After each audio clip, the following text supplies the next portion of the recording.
À peine a-t-il foulé le sol de son pays que Laurent Gbagbo électrise la Côte d'Ivoire.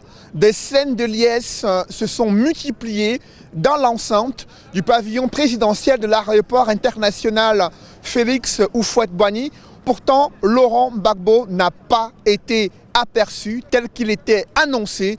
L'organisation avait prévu tout un itinéraire dans cette enceinte afin qu'il communie avec des chefs traditionnels, avec ses partisans et des cadres politiques du FPI. Laurent Gbagbo est arrivé autour de 16h26, heure locale. Ensuite, des cris de joie ont laissé entendre qu'il devait arriver pour échanger avec ses différents partisans et recevoir les bénédictions des chefs traditionnels. Il a déjoué le protocole et l'organisation qui a été mise en place.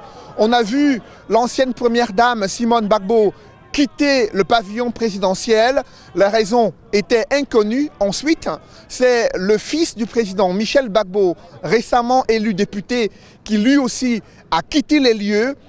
Ensuite, une voiture de couleur noire dans laquelle se trouvait Laurent Gbagbo a manœuvré dans l'enceinte de ce pavillon présidentiel et dans la voiture, il a salué les chefs traditionnels qui se sont mobilisés ici.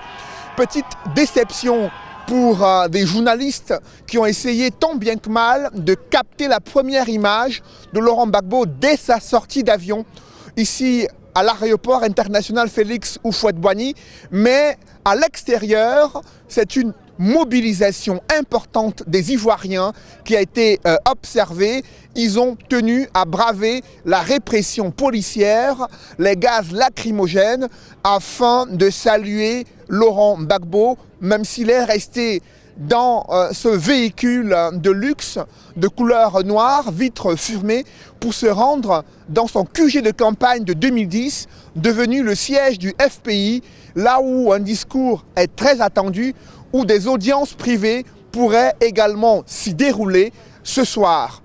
Ici, à l'aéroport international Félix Houphouët-Boigny d'Abidjan, nous sommes Eric Ouattat, Cédric Noufélé et Carlos Minoué pour Equinox Télévision.